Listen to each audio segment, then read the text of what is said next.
ओम शांति। मैं बीके राजेश्वरी सभी आत्माओं का स्वागत करती हूँ। आज मैं आप सबको बताऊंगी कि बाबा को हर घड़ी याद कैसे रखें। बच्चे कहते हैं कि बाबा की याद बार बार भूल जाती है। देखो, बाबा को याद रखने के लिए बाबा को हर घड़ी अपनी स्मृति में लाना पड़ेगा हमें बार बार। अगर बाबा को बार बार हम स्मृति में नहीं लाएंगे तो फिर कैसे बाबा हमारी स्मृति में आएगा, कैसे यादों में आएगा?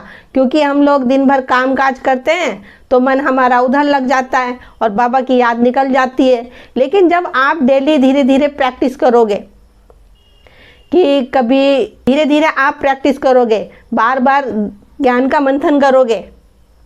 जब ज्ञान का हम मंथन करेंगे, कुछ ना कुछ पॉइंट हमारे मन के अंदर चलेंगे, जैसे सुदर्शन चक्र हो गया, बार बार सुदर्शन चक्र फिराना, और बहुत सारी बातें आएंगी, उसको हम स्मृति में लाए बार बार ज्ञान की बातों को। तो फिर आपको ज़्यादा मेहनत नहीं करनी पड़ेगी कि बाबा को हम बार बार कैसे स्मृति में लाएं। वो ऑटोमेटिक ही स्मृति में आपके आता रहेगा बाबा।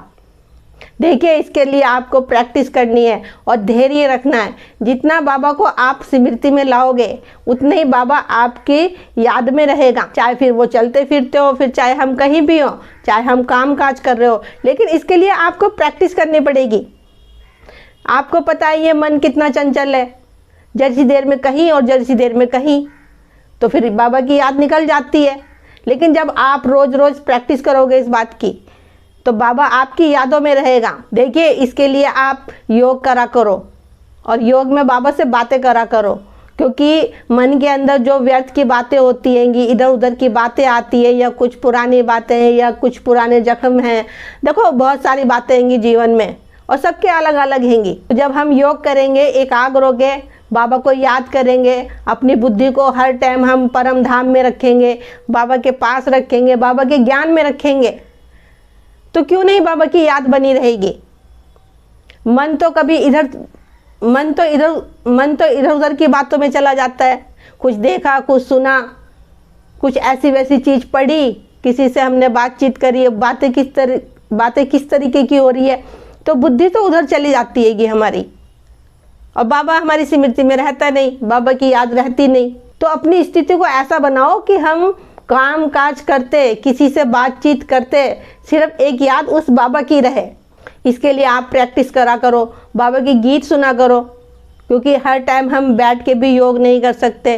तो देखो, अपनी स्थिति तो ऐसी बनानी है कि हम चलते फिरते, खाते पीते, उठते बैठते, बाबा हमारी स्मृति में रहे। इसके लिए आपको वो स्थिति बनानी पड़ेगी, वो अभ्यास आपको करने पड़ेंगे। जैसे कि कहते हैं कि जब खाना खाओ तो बाबा को याद करो, बाबा को बुलाओ, बाबा से खाना खाओ तो बाबा को याद करो, बाबा को बुलाओ।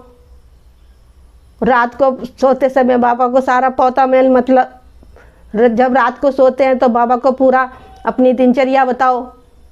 तो दिन भर में हम कितना कुछ करते हैं, पानी पीते हैं, खाना खाते हैं, चाय पीते हैं और फल फ्रूट खाते हैं, बहुत सारी बातें हैंगी। तो जब भी आप बाबा को याद करो ना, तो वह सब कुछ आपकी रूटीन में आ जाएगा, वह बातें सब आपकी स्मृति में आ जाएगी। फिर जो बातें हम अपनी बुद्धि के अंदर डालेंगे, अपने मन के अंदर डालेंगे, वही बातें तो चलेगी, और व्यर्थ की बातों से भी हम ऑटोमेटिक ही बच जाएंगे। लेकिन इसके लिए बहुत मेहनत करनी पड़ेगी। जितनी आप मेहनत करोगे, जितनी आप प्रैक्टिस करोगे, उतनी ही बाबा यादों में रहेगा आपकी। देखो, इसके लिए आप सोमान लिया करो, घड़ी घड़ी सोमान लिया करो, क्योंकि जितना आप सोमान लोगे उतनी ही याद भी बाबा की रहेगी। चाहे आप सुदर्शन चक्र फिराओ, चाहे आप सोमान लो, चाहे मुरली का कोई पॉइंट हो, चाहे स्लोगन हो, तो इससे क्या होता है कि बाबा की याद ही तो रहती हैगी। फिर भी ये मन हमारा इधर उधर भाग जाता है, क्योंकि इन आंखों से हम बहुत सारी चीज़ें देखते हैं। जब तक हम इन आंखों को अपने बस में नहीं करेंगे, क्योंकि आंखों को ही तो देखते सुनते हैं हम।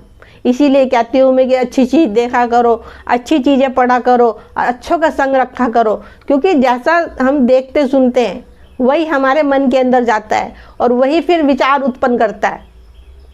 उन्हीं से तो विचार बनते हैं। इसलिए मैं कई वीडियो में कहती हूँ कि अच्छी चीज़ें देखा करो, अच्छों का संग रखा करो। जब हमारे मन के अंदर अच्छी बातें जाएंगी, अच्छे विचार जाएंगे, तो व्यर्थ की बातें भी एकदम ख़त्म हो जाएगी। देखिए, आप कहते हो कि बाबा की याद नहीं ठहरती। क्यों नहीं ठहरती बाबा की याद? अपने को आत्मा समझो ना, कि मैं आत्मा हूँ और वो परम पिता परमात्मा वो मेरा पिता है, वो हम सबको पढ़ाने आया है। देखो वो हमें पतित से पावन बनाने आया है, क्यों हमने ही पुकारा है तो बाबा आया है। और फिर भी हमारा मन ये व्यर्थ की बातों में फंसा रहता है। देखो एक तो पहली बात है कि उस परम पिता परमात्मा पे नीचे और मैं आत्मा हूँ इस पे नीचे, ये अगर बात पक्की हो जाए, ये बात पक्की हो जाए मन के अंदर, तो याद भी निरंतर रहेगी आपको। अगर हमारी किसी भी चीज़ पे हमारा निश्चय नहीं है कि मैं आत्मा हूँ और परम पिता परमात्मा भी निश्चय नहीं हो रहा है, तो याद भी नहीं रहने की, क्योंकि वो चेकिंग तो आपको खुद ही करनी पड़ेगी कि कहाँ कमी हैगी, क्यों नहीं बाबा की याद ठहर रही। बहुत से बच्चे हैं कहते हैं बाबा से बहुत प्यार करते हैं, मुरली भी सुनते हैं, योग भी करते हैं, लेकिन फिर भी बाबा की याद नहीं ठहरती। तो अपनी चेकिंग तो देखो अपने आप ही करनी पड़ेगी। मैं तो यही कहूँगी कि बाहर की चीज़ें तो हमें भटकाएगी, यही चीज़ें हमें बाबा से दूर करेगी। अगर बाहर की चीज़ों में हमारा मन बुद्धि फंसी रहेगी तो यही चीज़ें हमें बाबा से दूर करेगी। देखो अगर हमने आत्मा ने ये शरीर ले रखा है तो हमें इन चीज़ों में जाना भी है और देखना भी है और सुनना भी है, लेकिन हमें इसमें फंसना नहीं है, क्योंकि हम आत्माएं ये शरीर लेके कर्म करने आ रखी हैं। अब मन में यही रखा करो ना कि मैं तो आत्मा हूँ। आप ये शरीर तो एक दिन छोड़ के जाना आएगा, आत्मा तो फिर जाएगी और फिर शरीर लेके फिर पाठ बजाने आएगी। अगर मन के अंदर ऐसी ऐसी बातें रखोगे, उसका बार बार चिंतन करते रहोगे, तो बाहर की चीज़ों में, बाहर की वस्तु की चीज़ों में, किसी के शरीर के देहभान में नहीं ये मन फंसेगा। तो मेरा ये वीडियो बनाने का यही उद्देश्य था। तो मैं आप सबको ये बताऊं कि बाबा की याद ठहर क्यों नहीं पाती। तो ठीक है, फिर चलती हूँ, कल फिर मिलूंगी कोई नई वीडियो के साथ। जब तक के लिए ओम शांति, ओम शांति।